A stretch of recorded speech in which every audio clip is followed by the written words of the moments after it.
High বন্ধুরা, আজ আমরা দেখব একটি চায়না মেড এলইডি টিভির সার্ভিস মেনু সম্পর্কে।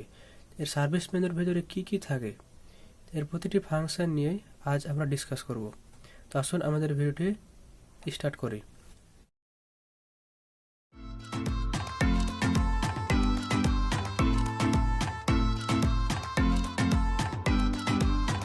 বন্ধুরা,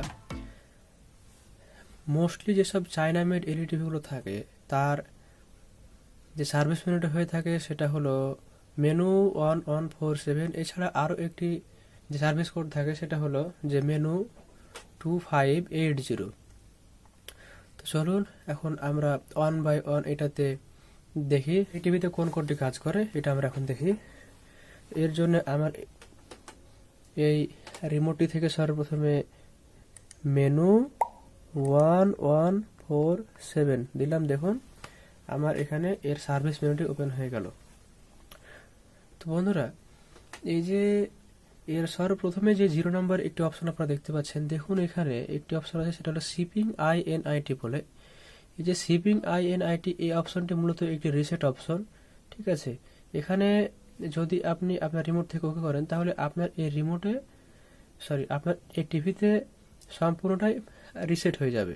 আপনার এই টিভিতে যেসব আপনি নিজে যেসব সেটিংগুলো আগে থেকে করে রেখেছিলেন সেগুলো সম্পূর্ণটাই হারিয়ে যাবে এবং এটা আগের মতন হয়ে যাবে।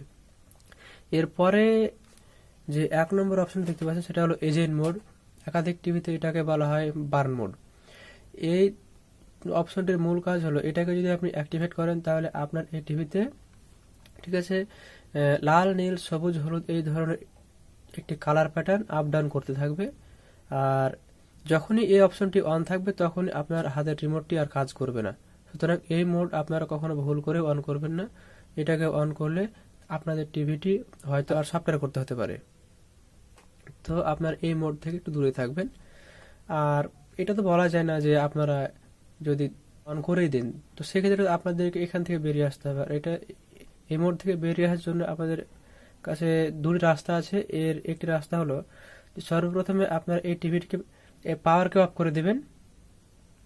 এরপরে এই টিভির গায়ে যে অন অফ একটি সুইচ আছে, ঠিক আছে, এটাকে আপনারা চেপে ধরবেন এবং এটা যতক্ষণ অন না হবে ততক্ষণ পর্যন্ত আপনারা সেই সুইচটিকে আর ছাড়বেন না।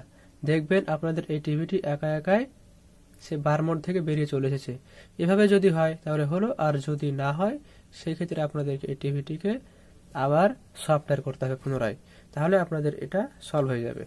এরপরে দ্বিতীয় নম্বর যে অপশনটি দেখেন, 2 নম্বর ADC অ্যাডজাস্ট বলে একটি অপশন। এই অপশনে আপনারা আসবেন না, কারণ এখানে যেসব সেটিংগুলো দরকার হয় সেই সেটিংগুলো আগে থেকে দেওয়া থাকে, ঠিক আছে। এরপরে যে 3 নম্বরে একটি অপশন দেখতে পাচ্ছেন সেটা হলো পিকচার সেটিং।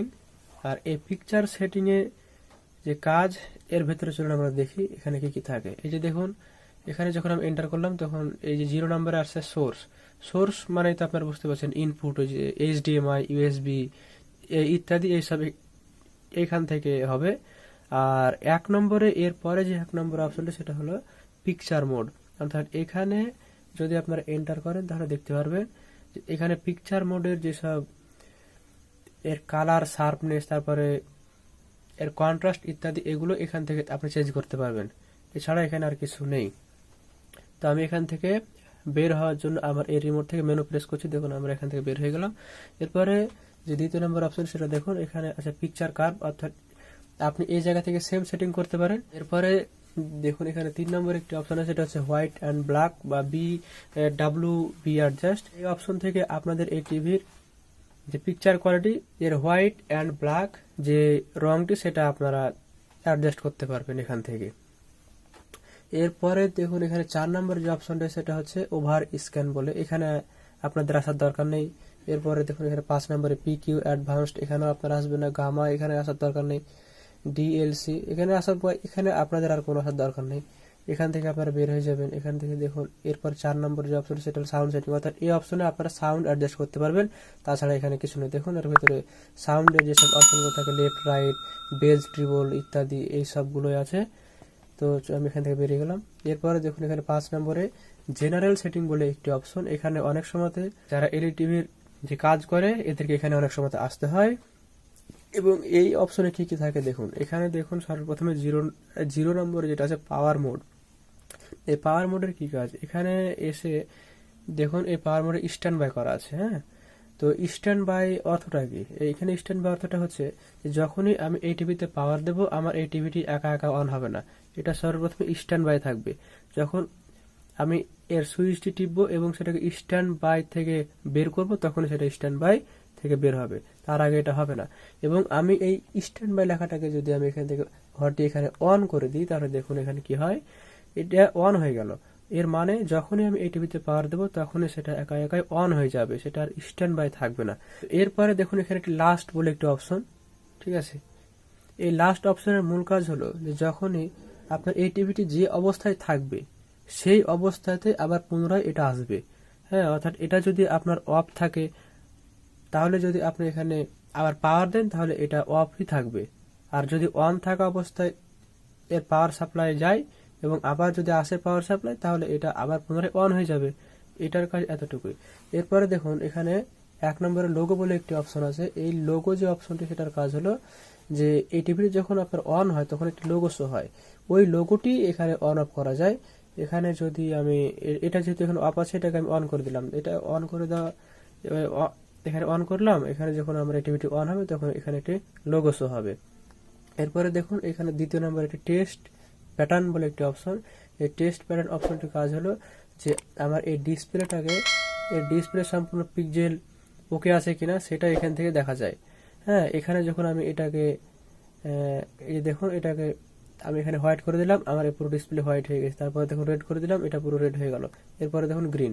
এইভাবে আপনাদের সম্পূর্ণ ডিসপ্লেটাকে দেখতে পারেন যে আপনার এই ডিসপ্লের পুরো পিক্সেলগুলো ঠিক আছে কিনা। এই অপশনটার কাজ এতটুকুই। হ্যাঁ, এটাকে আমি আবার পুনরায় অফ করে দিলাম। এরপরে দেখুন যে অপশনে 3 নম্বরে সেটা হচ্ছে এক্সপোর্ট এবং ইম্পোর্ট। এখান থেকে আপনাদের ইউএসবি কার্ডে আপনাদের এই টিভির যেসব ডাটাগুলো আছে, হ্যাঁ, বিন ফাইল যে সফটওয়্যারটি আছে সেটা আপনারা এখান থেকে কপি করে নিতে পারেন। এরপরে দেখুন এখানে 4 নম্বরে ইরেজ বলে একটি অপশন। এই ইরেজ অপশনটির মূল কাজ হলো যে এখানে যদি আপনি ওকে করেন তাহলে আপনার এই টিভিতে যেসব ডাটাগুলো আছে সেগুলো সম্পূর্ণ ডিলিট হয়ে যাবে। এছাড়া এই অপশনের আর কোনো কাজ নেই। চলুন আমরা এখান থেকে বেরিয়ে যাই। এরপরে আমরা ডেবাগ 6 নম্বর যেখানে ডেবাগ দেখতে পাচ্ছেন, এই ডেবাগ আপনার আসবেন না, এখানে আপনার কোনো কাজ নেই। তারপরে 7 নম্বর যে অপশনটি সেটা হলো এখানে প্যানেল সেটিং। এখানে অনেক সময় আমাদের আসতে হয়, এখানে আমি ঢুকলাম, দেখুন এখানে কি আছে। এখানে 0 নম্বরে সর্বপ্রথমে আছে প্রিসেট, ঠিক প্যানেল আইডি। এখান থেকে আপনারা আপনাদের এলভিডিএস ম্যাপিং যে একটি ফল্ট আসে যখন আপনারা নিউ প্যানেল এখানে ইনস্টল করবেন ইত্যাদি ক্ষেত্রে, তখন সেই এলভিডিএস ম্যাপিংটাকে এখান থেকে দূর করার জন্য এখানে আপনারা এসে এটাকে অ্যাডজাস্ট করতে পারেন। এরপরে 1 নম্বর দেখুন এখানে কালার বিটস, এলভিডিএস ম্যাপ, এগুলোকে আপনারা হাত দিবেন না। জাস্ট এই প্রিসেট প্যানেল আইডি যদি আপনারা এখান থেকে চেঞ্জ করেন তো এগুলোই ওর সাথে সাথে একইভাবে চেঞ্জ হয়ে যাবে। হ্যাঁ, এরপরে 7 নম্বরের যে অপশন, 8 নম্বরের যে অপশন সেটা হলো ব্যাকলাইট। এখান থেকে ব্যাকলাইটের আলো আপনারা অল্প বেশি করতে পারবেন। এরপরে যে 9 নম্বর অপশন হচ্ছে PWM রেফারেন্স, এগুলোকে যেভাবে আছে সেভাবে আপনারা রাখবেন, এগুলোকে চেঞ্জ করার কোনো দরকার নেই। এরপর 10 নম্বর যে অপশন সেটা হলো মিরর অপশন। এটা অনেক দরকারি একটি অপশন। এখানে অনেক সময়তে আমাদের আসতে হয় যখন আমাদের এই টিভির যে পিকচার এটা যদি উল্টো হয়ে যায়, হ্যাঁ, সেটাকে আবার সোজা করতে হয়, আর এর জন্যই আমাদের এখানে আসতে হয়। অর্থাৎ এই যে মিরর অপশনটি, এই অপশনটি এখানে এইখানে দেখুন আমার অন আছে, আর আমার এই পিকচারটা এখন যেভাবে সোজা হয়ে আছে, ঠিক আছে, এখন এটা যদি অফ করি তাহলে আমার এই পিকচারটা আপনাদের সামনে উল্টো হয়ে যাবে। দেখুন এই যে আমি এটাকে অফ করে দিলাম, আপনাদের সামনে আমার এই পিকচারটি উল্টো হয়ে গেল। হ্যাঁ, আমি আবার এটাকে অন করে দিচ্ছি, দেখুন আবার এই পিকচারটি সোজা হয়ে গেল। সুতরাং আপনারা এখানে এই অপশনটি থেকে আপনাদের টিভির পিকচার যদি উল্টো হয়ে যায় তাহলে সেটাকে আপনারা সোজা করতে পারবেন। এই অপশনের এই কাজ। এখানে দেখুন আর কিছুই নাই। এখান থেকে আমরা বের হয়ে গেলাম এবং এরপরে যেসব সেটিংগুলো আছে সেগুলো নিয়ে আপনাদের সামনে আলোচনা করছি। দেখুন 8 নম্বরে আছে EMG সেটিং। এখান থেকে আপনারা আসবে, এই অপশনটিতে আপনাদের আসার দরকার নাই। এখানে যেসব সেটিংগুলো দরকার থাকে সেগুলো আগে থেকে কোম্পানি দিয়ে দেয় এখানে। এরপরে 9 নম্বরে আছে সিস্টেম ইনফো। এখানে আপনারা এসে আপনাদের বোর্ড, তারপরে প্যানেল এবং এই বোর্ডে কি কি ব্যবহার করা হয়েছে সেই সব সম্পর্কে এখানে আপনারা ডিটেলস জানতে পারবেন। এখানে এগুলোই দেওয়া আছে, ঠিক আছে। তো চলুন এখান থেকে আমরা বেরিয়ে যাই। এরপরে দেখুন 10 নম্বর আছে বোর্ড INIT বলে একটি অপশন, অর্থাৎ এটা হচ্ছে বোর্ড রিসেট অপশন। এখানে যদি আপনারা ওকে করেন তাহলে আপনাদের বোর্ডে যা আছে, আপনাদের এই এলইডি টিভির বোর্ডটিতে যা আছে সেগুলো সম্পূর্ণটাই মুছে যাবে এবং এটা পুনরায় আগের মতো হয়ে যাবে। এরপরে 11 নম্বর অপশনটি দেখুন, সেটা হলো সফটওয়্যার আপগ্রেড বলে একটি অপশন। এখান থেকে এই অপশনটিতে আপনারা আপনাদের এই টিভিতে সফটওয়্যার আপডেট দিতে পারবেন। এটাই হলো এই অপশনের কাজ। এরপরে দেখুন 12 নম্বর একটি অপশন INIT ফ্যাক্টরি চ্যানেল টিভিএর বলে। এই অপশনে যদি আপনারা ওকে করেন তাহলে আপনাদের এই টিভিটি ফ্যাক্টরি একবার রিসেট হয়ে যাবে, অর্থাৎ এই টিভিটি নতুন অবস্থায় যেভাবে ছিল, ফ্যাক্টরি থেকে যখন বের হয়ে আসে তখন যে অবস্থা ছিল, এটা ঠিক সেই অবস্থানে চলে যাবে। এর ভেতরে আর কোনো সেটিংয়ে থাকবে না, এটা একেবারে নতুন হয়ে যাবে। এই অপশনের কাজগুলো এতটুকুই। তো আজ বন্ধুরা আমি আপনাদের সামনে একটি এলইডি টিভির যে সার্ভিস মেনু থাকে সে সম্পর্কে সবকিছু বলে দিলাম। যখনই আপনারা এই সার্ভিস মেনু থেকে বের হবেন, এর জন্য আপনাদেরকে এই যে এক্সিট বলে একটি অপশন আছে, এই যে রিমোটে আপনাদের এক্সিট বলে একটি বাটন থাকবে, সেই বাটনটিতে যদি আপনারা একবার প্রেস করেন তাহলে আপনাদের এই ফ্যাক্টরি থেকে আপনারা বের হয়ে যাবেন। এভাবে আপনারা আপনাদের এই ফ্যাক্টরি থেকে বের হয়ে যেতে পারেন। আশা করি আমার ভিডিওটি আপনাদেরকে ভালো লেগেছে। তো আমার ভিডিওটি দেখার জন্য আপনাদেরকে ধন্যবাদ।